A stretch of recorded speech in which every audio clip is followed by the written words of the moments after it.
खुशकिस्मती ये है कि आज हमारे पैनल पर जो हमारे पैनलिस्ट हैं वो इतने कमाल के और पाए के हैं कि मुझे ज़्यादा बात नहीं करनी पड़ेगी। तो पहले तो मैं उनका तारुफ आपसे कराऊंगी और फिर चंद बातें करूंगी और फिर हम अपनी डिस्कशन की तरफ चलते हैं।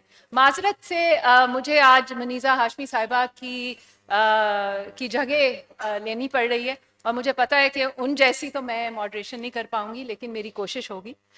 मेरे साथ आज हमारे बहुत ही पाए के एक्टर हैं रेहान शेख, जिनका ताल्लुक थिएटर से ज़्यादा रहा है।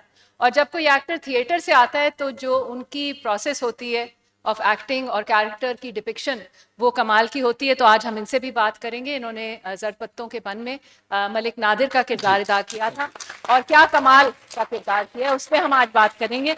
उसके साथ हमारे कमाल के डायरेक्टर, शानदार डायरेक्टर हैं सैफी हसन, जिनके नाम पर ऐदे वफा, संगे माँ और झोंक सरकार जैसे कमाल की प्रोडक्शंस हैं, और जर पत्तों के बन ऑफ कोर्स। तो इनसे भी हम इनकी डायरेक्शन के बारे में पूछेंगे। और फिर मुस्तफ़ा, आपका तो तारुफ नहीं मेरे ख्याल से मुझे कराने की ज़रूरत है, आप खुद ही अपना तारुफ हैं। आप सोचेंगे कि मैं आपको थोड़ा सा अपने बारे में बताती हूँ। मेरा ताल्लुक इक्तसादियात से है, मैं इकोनॉमिस्ट हूँ और मेरा ज़्यादातर काम औरतों को इक्तसादी तौर पर बाइख्तियार बनाने पे है। और ये काम मैंने 30 साल पहले डॉक्टर मोहम्मद यूनुस का काम देखकर बांग्लादेश में उसको यहाँ पर पहली दफ़ा जो है रेप्लिकेट किया था। और इस प्रोसेस में डॉक्टर यूनुस ने मुझे एक बात कही थी जो मैंने ठान ली, और वो ये बात थी कि इकोनॉमिक्स जो है, यानी कि माली सहूलियात लोगों तक पहुंचाना, वो आसान काम है, हम कर चुके हैं, बांग्लादेश में लाखों लोगों तक पहुंच पाए। लेकिन लोगों की जहनियत बदलना जो है, ये तुम्हारा सबसे बड़ा चैलेंज होगा। और जब वाकई मैंने कम्युनिटीज़ में जाके काम करना शुरू किया तो सबसे बड़ा रुकावट जो सामने आई वो औरतों का हुनर नहीं था, उनकी काबिलियत नहीं थी, उनका उनका कारोबार चलाना नहीं था, बल्कि उनके इर्द गिर्द का जो समाज की सोच थी उसकी बदलने की बात थी। तो इस काम में मेरा साथ सबसे पहले मेरी बात हुई जैन अहमद से, जो नापा में है, और उनके साथ मिलकर हमने थिएटर का काम शुरू किया। गली गली, मोहल्ले मोहल्ले, जिसको आप स्ट्रीट थिएटर कहते हैं, वो काम हमने शुरू किया। तो वो ऑर्गेनिक था, छोटे छोटे हम कम्युनिटीज़ में जाके 100 150 लोगों को शऊर देते हैं, लड़कियों की कम उम्री की शादी पर, और लड़कियों की तालीम पर, औरतों को कारोबार चलाने पर। तो ये करते करते मुझे एक दिन कहते हैं कोई चीज़ें जो होती हैं ना, वो सितारे गर्दिश में होते हैं, और इत्तफाकन मैं एक कॉन्फ्रेंस पे थी जहाँ पे कुछ डायरेक्टर्स आए हुए थे, प्रोड्यूसर्स आए हुए थे, बड़े बड़े एक्टर्स आए हुए थे लैटिन अमेरिका के, और वो बात कर रहे थे कि कैसे उन्होंने ड्रामा स्टोरी टेलिंग को इस्तेमाल किया लोगों की जहनियत बदलने में। तो ये बात मुझे 14 साल पहले बहुत खटकी, और मैं वापस आई और मेरी मुलाकात मुनीज़ा आपा से हुई, मैंने उनसे बात की, और फिर सुल्ताना सिद्दीकी साहिबा से बात हुई। तो उनको मेरी बातें बहुत अच्छी लगीं और हमने अपना पहला प्रोजेक्ट किया रिहाई के नाम से। इस सिलसिले में, इस 12 साल की एवोल्यूशन में, हमने बहुत से एक्सपेरिमेंट्स किए, और एक जो पहला हमारा ड्रामा था वो असलियत पर बहुत मबनी था, और लोगों को उसको मेरे ख्याल से समझना और सराहने में ज़रा वक्त लगा। रिहाई की मैं बात कर रही हूँ, वो कम उम्री की शादी पे था, और मुझे याद है उसमें एक सीन था जो हमने किया था और फिर हमें काटना पड़ा। वो सीन ये था कि हमने बच्ची को, 12 साल की बच्ची को एक्चुअली प्रेग्नेंट दिखाया था। तो हमें रियलाइज़ हुआ कि हमारी ऑडियंसेस आज तैयार नहीं होंगी ये सीन देखने को, तो आई रिमेंबर हमने उसको काट दिया। और जब हम उडारी पे आए तो मंटो साहब से मुझे बात याद आई कि पैमरा ने, जब हमने उडारी और ये बच्चों पे जिनसी तशद्दुद पे था ड्रामा, और ये मुश्किल था, ये बहुत मुश्किल था, और इसको हमने कुछ शुगर कोट भी किया और ट्रैक्स डाल के। लेकिन जब पैमरा ने हम पे बैन लगा दिया तो आई रिमेंबर मैं अपने वालिद साहब के साथ बैठी और सुल्ताना आपा का मुझे कॉल आया कि अब क्या करें। तो मैंने कहा फिक्र ना करें, हम इसका एक रिबटल जो है वो तैयार करते हैं और भेजते हैं। तो मैं अपने वालिद साहब के पास गई और मैंने कहा सर, इसका हमें एक रिबटल भेजना है पैमरा को, तो क्या लिखें। उन्होंने पहले तो वो मुस्कुराए और फिर मुझे कहने लगे, आज तुम और मंटो एक ही सफ में खड़े हो गए हो। कहने का मकसद ये है कि आपको कभी ऐसे रास्ते अपनाने पड़ते हैं जो शायद पहले ना कोई चला हो उन पे, ताकि आगे पीछे जो लोग आने वाले हैं वो भी उस पर बात करें। तो अब चलते हैं हम आज की तक अपने मौजू की तरफ, जर्द पत्तों का बन। और मैं मुस्तफ़ा आपसे शुरू करना चाहूँगी। मेरा सवाल ये है कि ये जो टाइटल था जर्द पत्तों का बन, ये क्यों चुना गया, इसके पीछे क्या सोच थी, और इसका जो पैगाम हम देना चाह रहे थे अपने ड्रामा सीरियल में, उससे कैसे जुड़ा? तो थोड़ा हमें इसके बारे में बताइए। आदाब जी, बहुत शुक्रिया आप सब लोग आए। जहाँ तक टाइटल की बात है तो जितने भी मास्टर्स हैं हम उनसे जितना भी दामन बचाना चाहें नहीं बच सकते। फैज साहब हो गए, मिंटो हो गए, वो हमें ये दे गए हैं कुछ चीज़ें, और हम बस उन्हीं को ही तोड़ मरोड़ के जोड़ के अपने काम में जो हमारा अच्छा बुरा जो भी है, तो मेरे ख्याल में ये उनका वो क्या कहिए उसको, तबर्रुक है, उसी को लेके चल रहे हैं हम सब, बिल्कुल सही। और चलना भी चाहिए।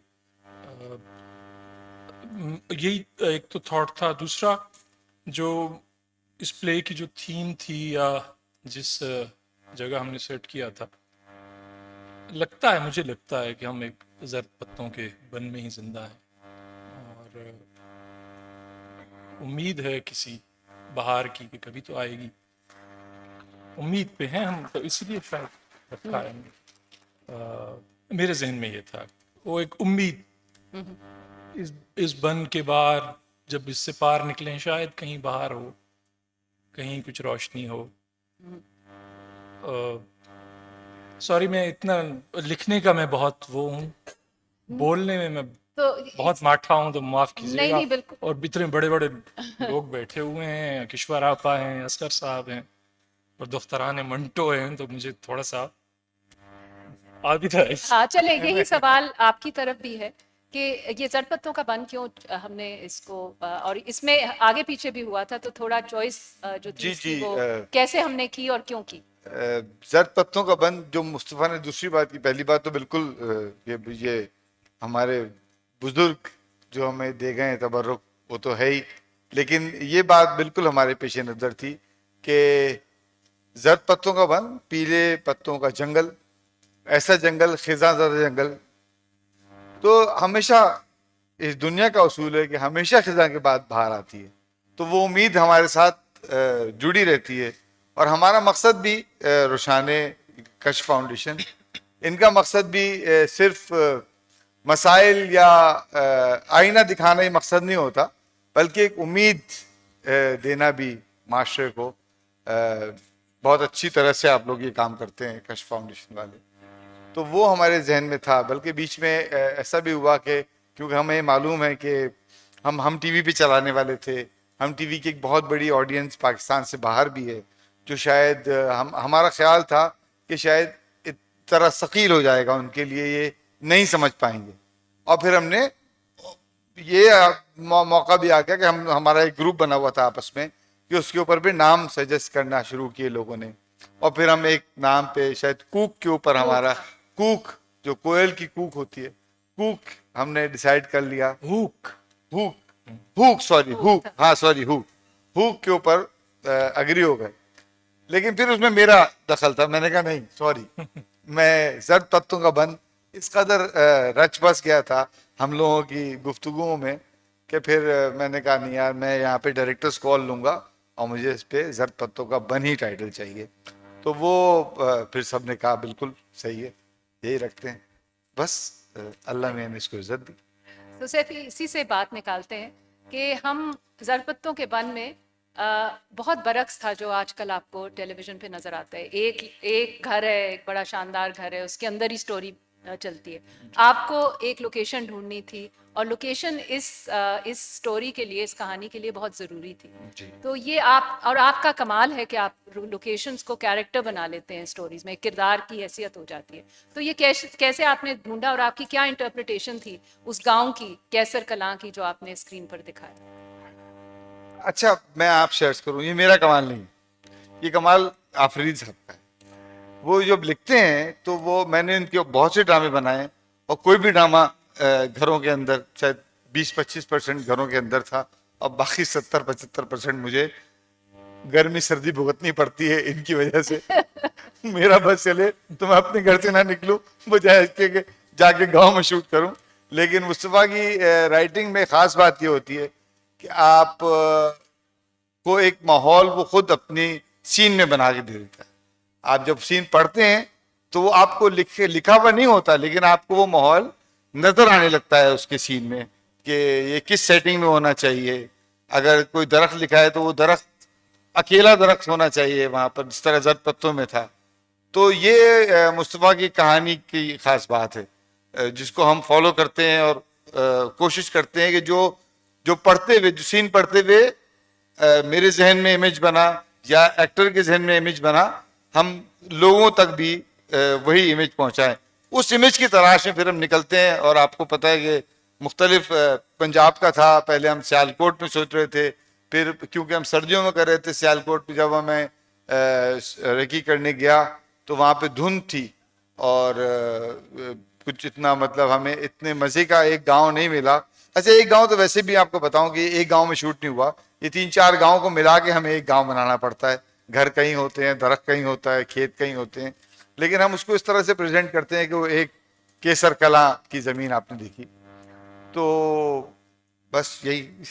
कैसर कलाम पे हम वापस आते हैं, उससे पहले रेहान मैं आपसे पूछना चाहूंगी, आप वैसे आज मलिक नादिर ही लग रहे हैं मुझे। आपने जब नेगेटिव कैरेक्टर प्ले करना था मलिक नादिर का, जबकि वो नुआंस्ड है, वो ग्रे कैरेक्टर है, बड़ा अच्छा मुस्तफ़ा ने लिखा उसको, तो आप कैसे, बिकॉज आप एक मेथड एक्टर हैं, आप एक कैरेक्टर को समझ के एक्टिंग करते हैं, तो कैसे आपने अपने आप को उसमें ढाला और क्या आपका प्रोसेस होता है? अच्छा, मेथड का तो पता नहीं, लेकिन बहरहाल ये है कि जिन हालात में हम काम करते हैं, जैसे बाकी चीज़ें हैं हंगामी हालात हमारे यहाँ, उसी तरह से ड्रामा भी हंगामी हालात में बनता है। तो चूंकि स्क्रिप्ट साथ साथ आ रहा था और हम शूट पे थे, तो जाहिर है आप को बहुत सारी चीज़ें, ऑफ कोर्स मुझे मुस्तफ़ा के साथ काम करने का तजुर्बा रहा, सैफी के साथ भी, और बहुत ज़बरदस्त। पहले तो मेरे लिए यही था कि यार ये दोनों हैं तो हम अच्छी चीज़ कुछ निकल आएगी एंड में। और मुस्तफ़ा बहुत कमाल का लिखते हैं। मैंने इनके साथ पार्टिशन स्टोरीज़ जो बहुत साल पहले की थी, वो अभी तक मेरे यादगार, मेरे लिए बहुत फेवरेट काम। तो आपके कमिंग टू, आपका एग्जैक्ट सवाल क्या था, मैं कहीं और निकल गया। नहीं, बिल्कुल मैं ये समझना चाह रही थी कि जब आपने मलिक नादिर का कैरेक्टर, जो कि एक नेगेटिव कैरेक्टर था, नॉट ऑलवेज, तो उसको प्ले करने के लिए क्या आपका प्रोसेस था? प्रोसेस ये था कि आप ज़ाहिर है अपने तजुर्बे और अपनी मुशाहिदात को, और मलिक नादिर जैसे किरदार हमारे यहाँ हमें काफ़ी नज़र आते हैं आसपास ही, हमें कहीं दूर उनको ढूंढने, रिसर्च करने नहीं जाना पड़ता। हाँ, आपको इस तरह के किरदार पंजाब में अक्सर नज़र आ रहे हैं। तो कुछ तो वो मुशाहिदात थे, और फिर ऑफ कोर्स इतना कमाल का स्क्रिप्ट था, और फिर सैफी की गाइडेंस, तो वो आई थिंक वो सारी चीज़ें मिलकर बनती हैं। और चूँकि मैं उसको उस तरह से पिच, क्योंकि ये चूँकि स्क्रिप्ट साथ साथ आ रहा था, तो आप उसका ग्राफ, आपको, मुझे भी नहीं लगता कि आगे क्या, किस तरह से ये ऊँट किस करवट बैठेगा। तो in a sense you use your instincts. सही। And of course the great thing was being in near Bahawalpur, and हम एस्केप नहीं था आपके पास सैफी से, है ना, हर वक्त 24 नहीं, घंटे नहीं, आपके इसके ऊपर अलावा सवाल। भी वो माहौल जिसकी बात करें ना, कि वो जगह भी एक कैरेक्टर थी, सही तो बहुत कुछ आपको वहां से भी मिल रहा होता है। सही। And then in a sense आप एक ऐसी रस्टिक सराउंडिंग में हो, और आपको माहौल बड़ा हेल्प कर रहा था। और फिर आई थिंक हमारी जो भी टीम थी वो बहुत बड़े अच्छे एक्टर्स थे उसमें, और उन्होंने बहुत अच्छी तरह से निभाया सारे काम। तो वो I think there all helped. तो इन अ सेंस ये कोलैबोरेशन ही होती है ना, कोई अकेला छक्का नहीं मारता इस फील्ड में, you are all kind of working together, and of course in the guidance of the being, you know, director is kind of looking at the vision. तो वो yes, I guess you use your experience and अब some मुझे आपने observation. सच्ची सच्ची इस सवाल का जवाब देना है, सैफी ने आपको कैसे तंग किया था? क्योंकि बहुत। मैंने सुना है ना। ये आप बताएं। सैफी ने कैसे तंग किया? नहीं, उन्होंने मुझे तंग तो नहीं किया, अच्छा। लेकिन ये है कि रमजान के दिन थे, तो कभी अगर अफ्तारी लेट हो जाती थी तो इनका ब्लड प्रेशर काफी हाई हो जाता था मैंने सुना है। किसी वजह से, क्योंकि हम ऐसी जगहों पे काम कर रहे थे जो ज़रा शहर से दूर होती थी, या मतलब सब चीज़ें फौरी अवेलेबल नहीं होती थी। तो वो लेकिन ये है कि यस वो ज़रूरी है वो तंग करना। अच्छा, हाँ फिर से काम करेंगे इनके साथ? बिल्कुल करेंगे भाई। और वैसे जो जो हम कहते हैं कि हमारी कौम डंडे की कौम है तो इसलिए I think he understands that very well. Great. तो he can get things done very quickly and of course ideal circumstances नहीं होते। अब मैं अगर आप एक्सपेक्ट हमें मुझे अब अफसोस इस बात का होता है कि हमें फॉरेन हॉलीवुड से कंपेयर किया जाता है या बराबर पड़ोस मुल्क से। जाहिर है हम लोग जिस तरह से काम कर रहे होते हैं it's challenging for the technicians, the director, the crew, everybody. Right. तो उसमें भी अगर आप एक अच्छा ड्रामा दे देते हैं तो वो बहुत बड़ी बात है। तो मैं हैट्स ऑफ। Thank you. तो वापस आते हैं, थैंक यू रेहम, वापस आते हैं आपकी तरफ। कैसर कलां जो था, आपने वो कैसे तश्कील दिया और क्यों दिया, और उसका क्या, उसके पीछे क्या सोच थी जब आपने, हमने आपको एक मौजू दिया जो कि निहायत मेरे ख्याल से अगर कहें तो स्क्रीन पे लाना एक मुश्किल काम था, बढ़ती हुई आबादी और औरतों की तौलीदी सेहत। जब हमने आपको इस कॉन्सेप्ट पे बात की थी, तो कैसे आपने फिर इसको इतना इंटरेस्टिंग बनाया, क्योंकि एजुकेशन और सोशल मैसेज को और एंटरटेनमेंट को बैलेंस करना होता है। तो आपका क्या तरीक़ेकार था जब आप स्टोरी लिख रहे थे?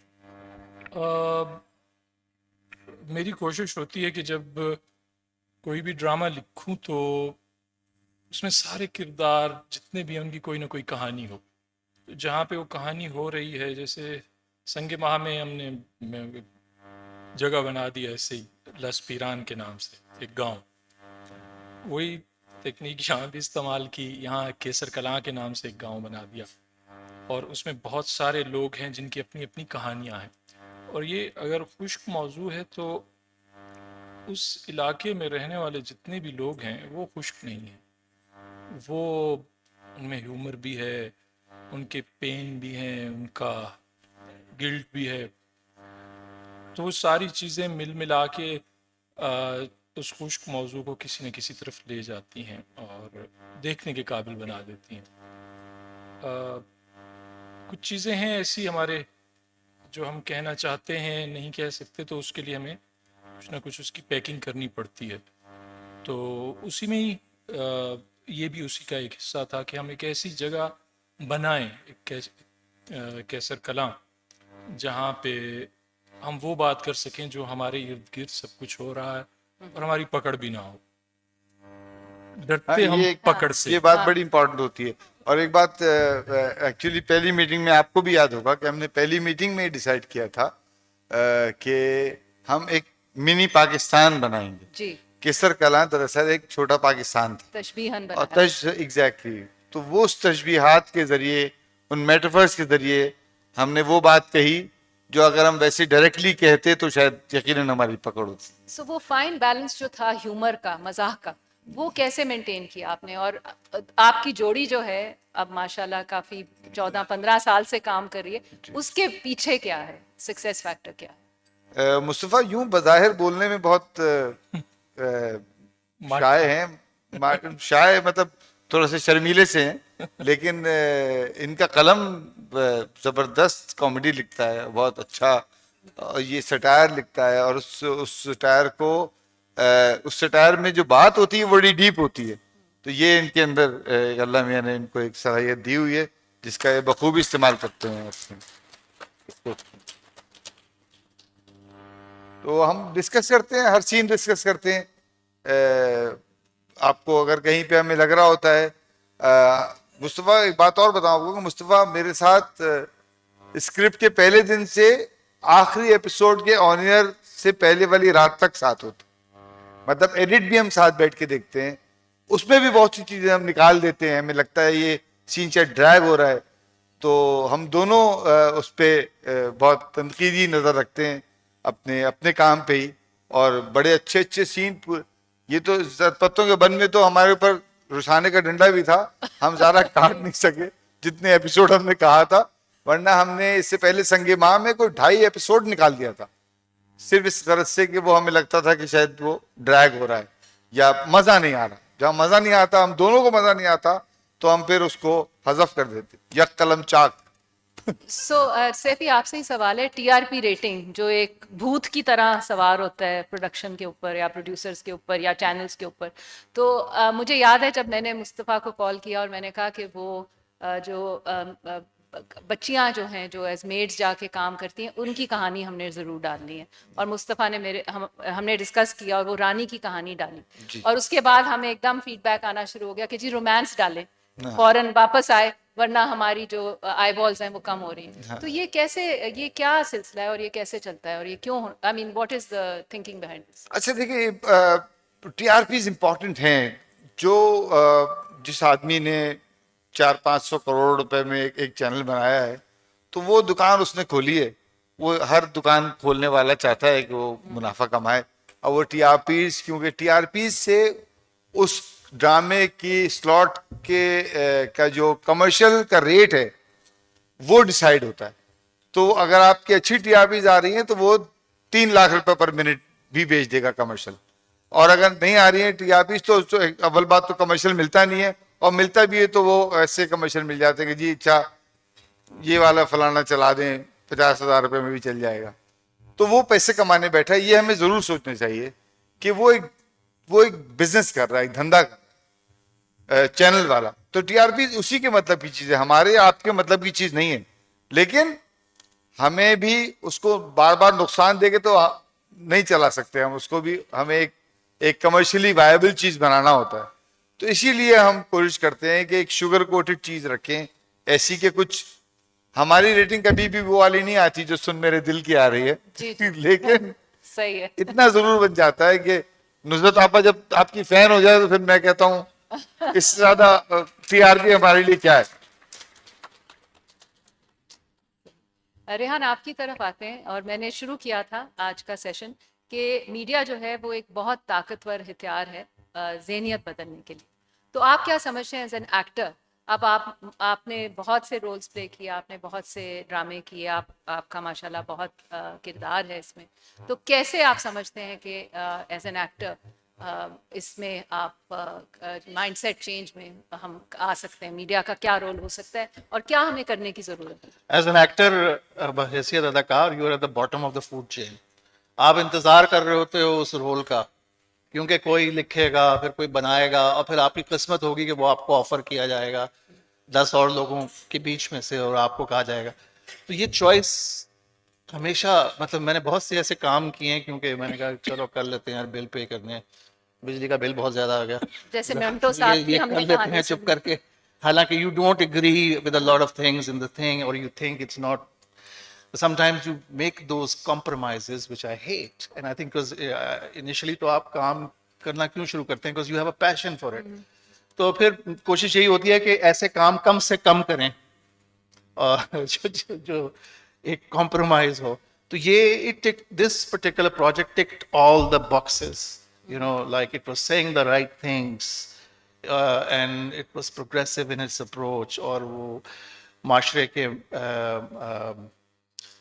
मसाइल पर मतलब बात कर रहा था, निशानदेही कर रहा था, और उसमें 90% हमारा ड्रामा वैसे भी अब अर्बन उसमें घूम के रह गया, एक घर में, जैसे आप कह रहे थे।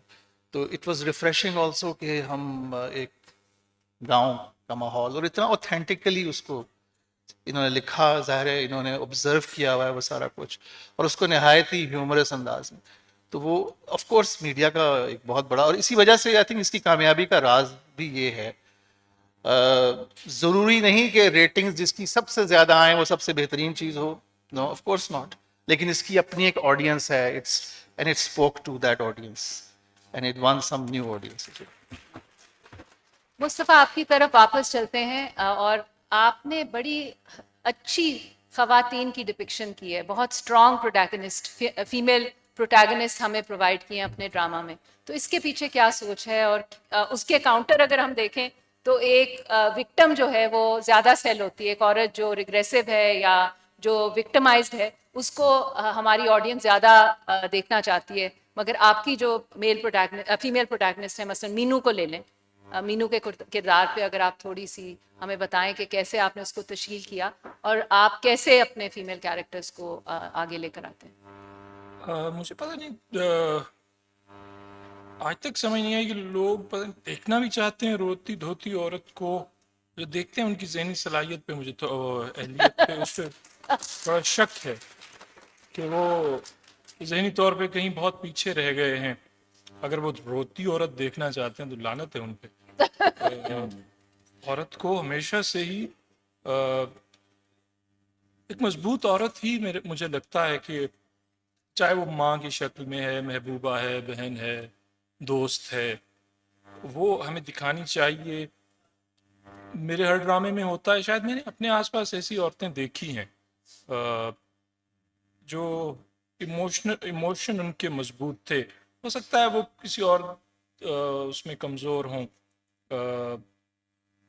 गली में आने में, अ, या ऑफिस जाने में, क्योंकि जिस बैकग्राउंड में आता हूँ वहाँ औरतें ज़्यादातर घर में ही होती थी, लेकिन उनके कुछ से होती थी, उनकी कोई बात में कुछ दम होता था। मैं वही देख के बड़ा हुआ हूँ, तो मुझे अपने आप से शर्मिंदगी होगी अगर मैं कुछ ऐसी औरतें दिखाऊं। और इस सोसाइटी को दिखानी चाहिए वही औरतें जो सड़क पे भी आती हैं, वैगन में धक्के भी खाती हैं, लेकिन अपना रास्ता निकालती हैं, बनाती हैं। और औरत में जितनी सलाहियत है वो मुझ में नहीं है, वो रास्ता बनाने की, शायद मुझे लगता है। और मैं ये सिर्फ अल्फाज की हद तक नहीं कह रहा, मुझे इस बात पे यकीन है। जितनी अच्छी मैनेजर वो हो सकती है, एक अ, छोटी सी तनख्वाह में वो कमेटियां भी डाल देती है मियाँ की। वो जब मियाँ पे कोई आती है तो कहीं ना किसी कोने खुदरे किसी संदूक से पैसे भी निकाल के ले आती है। कहाँ से लाती है वो? इसी इस अपनी मैनेजमेंट से लाती है। लेकिन हमने उसको, जो असल से है कि सारा गुनाह ही उसी का है, उसी ने वरगलाया, उसी ने वो किया, तो वो हम किसी न किसी तरह से उस पर डाल देते हैं, खातून पे। और जो बेचते हैं रोती औरत को, वो भी इसमें कसूरवार हैं। पता नहीं क्या मजा आता है रोती औरत देखने में, हैरत हैरत। रेहान, इसके अलावा कुछ मेरा नहीं। मैं जस्ट वांटेड टू कि इट वाज वेरी रिफ्रेशिंग। ये बहुत कि मुझे लगता है कई दफ़ा कि मैं अगर कभी घर वालों के साथ बैठ के कोई ड्रामे, कम चांस मिलता है, लेकिन जब भी देखता हूँ तो हर तरफ उसमें साजिश ही नजर आती है। तो लगता है औरत ही हमारी औरत की सोसाइटी में दुश्मन है। साजिश जो है, हर चीज में साजिश, साजिश में भी साजिश, क्रिकेट में भी साजिश, सियासत में भी साजिश, और ड्रामों में घरेलू साजिश। सही। सास बहू की खिलाफ कर रही है, वो उसके खिलाफ कर, तो इतना ज्यादा मुझे लगता है वो बहुत टॉक्सिक है। क्योंकि वो फ्लेवर जो है ओवरवेलम कर रहा है हमारे ड्रामा को। तो जब ऐसी कोई चीज आती है जो कि इश्यूज को बड़े ह्यूमरस अंदाज में उनको एड्रेस भी कर रहे हैं और इन दी एंड आपको होप भी दे रहे हैं, तो ये मैं कहूँगा इस स्क्रिप्ट का कमाल। और यही इसी से मुंसलिक एक और सवाल है कि उतना ही जरूरी है मेरे ख्याल से मर्द भी अच्छे दिखाना, सपोर्टिव मैन दिखाना, काउंटर करने के लिए वो टॉक्सिसिटी जो आप बात कर रहे हैं। तो उसके बारे में थोड़ा सा बताएं, आपके ख्याल में as an actor and as a writer and a director. I think वो देखें टाइप्स हमने बना ली हैं, और हमारे क्या कहते हैं जो सुबह टेलीविजन का फॉर्मूला है, हर चीज फॉर्मूला, एक चीज जब चलनी अमीर शुरू हो आदमी जाती है है, और वो बिल्कुल ही नजर आएगा। रोती हुई लड़की, अमीर आदमी, बाप जो बोलता नहीं है, सही। सास जो जुल्म करती है, सही। अब वो आपको 80% ड्रामों में नजर आ रहा है। ठीक है, और लेकिन वो क्लीशेज बन गए हैं, स्टीरियोटाइप्स बन गए हैं। और वो, लेकिन कई दफा मैं सोचता हूँ कि मैं अपने घरों में देखता हूँ, फैमिलीज में देखता हूँ, तो ऐसा नहीं है, बहुत सी फैमिलीज ऐसी नहीं है। तो आप उनको क्यों नहीं दिखा रहे? एज यू नो, आप सिर्फ टॉक्सिसिटी क्यों प्रमोट कर रहे हैं इस किस्म की? तो प्रमोट नहीं कर रहे because it's making money, so that's why you think this is the formula right now. तो I guess you need role models, और आप पॉजिटिव रोल मॉडल्स भी दिखाएं, लेकिन उसको I mean as art and as an artist sermonise ना करें। Sermonise ना करें। एज एन आर्टिस्ट आप क्लीशे से, मुझे तो वो सही। मीडियोकर लगता है कि सही। हर चीज क्लीशेड हो जाए बहुत ज्यादा। सही। तो उसमें इस किस्म के स्क्रिप्ट में सरप्राइजेस थे, और जहां आर्ट आपको सरप्राइज करे, मतलब वो किसी किस्म का भी, चाहे वो एक्टर हो वो सरप्राइज करे, डायरेक्टर हो वो सरप्राइज करे, जो लिखने वाला है वो सरप्राइज करे, तो असल चीज फिर वही लगती है दिल को।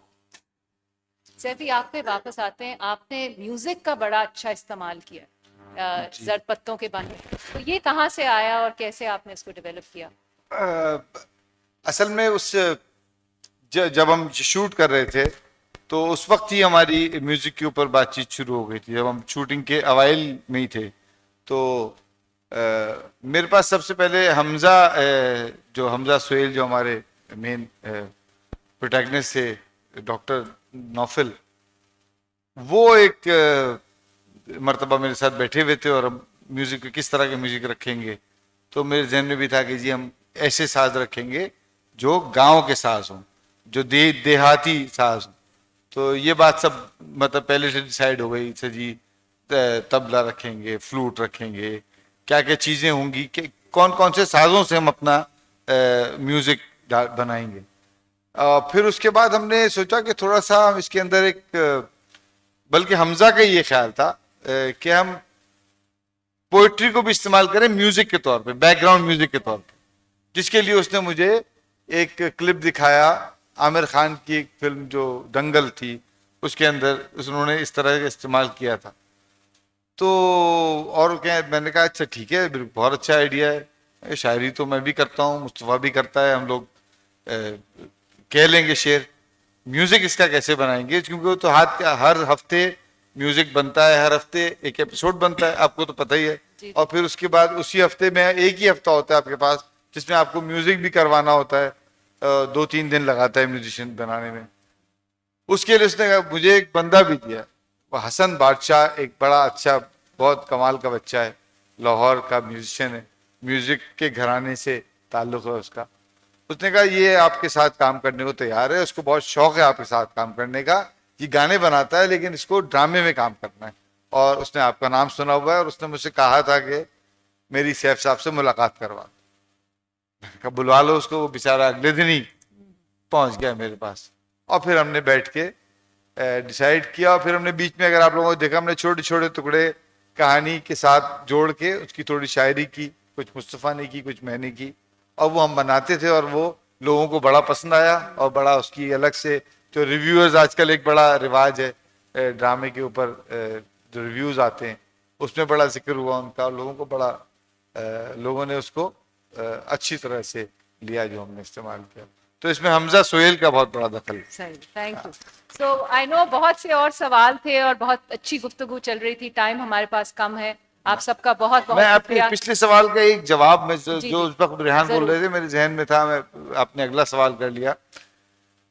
मुस्तफ़ा की कहानियों में, या हम जो ड्रामे बनाते हैं उसकी, उन कहानियों में हम कोशिश ये करते हैं कि इंसान रहे। अगर वो नेगेटिव भी है तो वो सही, मतलब वो भेड़िया ना हो जाए, वो फिर इंसान रहे, वो सिर्फ फाड़ के खा नहीं सकता। बिल्कुल। तो इंसानों की कहानियां सुनाते हैं, उन्हीं इंसानों को लेके, जब वो कहीं पे किसी सिचुएशन में वो नेगेटिव भी हो जाते हैं, लेकिन जैसे मलिक नादिर का किरदार था, वो एक कोई नेगेटिव आदमी नहीं था, वो उसका एक ख्वाब था कि वो एक बड़ा पॉलिटिशियन बनना चाहता था, वो उसके लिए कुछ भी कर सकता था। लेकिन वो जब पहली मर्तबा हमारी जो हीरोइन के लिए वो गलत बात कहता, उसका चेहरा उसको डांट कर गया था, आइंदा ऐसी बात की तो तेरी टांग तोड़ दूंगा। तो वो एक नेगेटिव आदमी नहीं था, लेकिन एक सिचुएशन में नेगेटिव हो गया, इंसान था। तो इंसान होना चाहिए। तो वो इंसानों की कहानियां मुस्तफ़ा लिखते हैं जो हम बनाते हैं। तो ये So let's give a wonderful panelists a round of applause. बहुत बहुत शुक्रिया जी आप लोगों का, थैंक यू। मैं असगर नदीम सैयद साहब का जी। बहुत शुक्रगुजार हूँ जिन्होंने हमें इस काबिल समझा। शीबा तोशीबा जिन्होंने पूरा ऑर्गेनाइज किया, बहुत बहुत शुक्रिया। फैसलाबाद लिटरेचर फेस्टिवल का बहुत बहुत शुक्रिया। Thank you very much.